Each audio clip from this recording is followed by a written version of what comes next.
Assalamualaikum. Halo guys, kali ini saya makan bareng Teh Ayu Rikina di Kampung Hawu.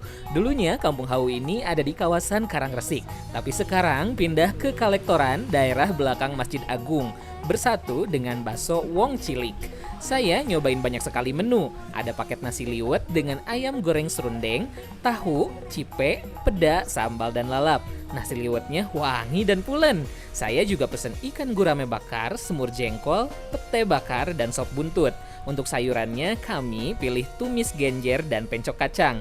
Walaupun ada free teh tawar, kami juga order jus.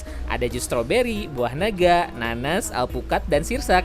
Jusnya kental nih. Tempatnya sangat luas dan nyaman. Ada area lesehannya juga, musolanya juga luas nih. Yuk langsung cobain makan di Kampung Hawu, Tasikmalaya.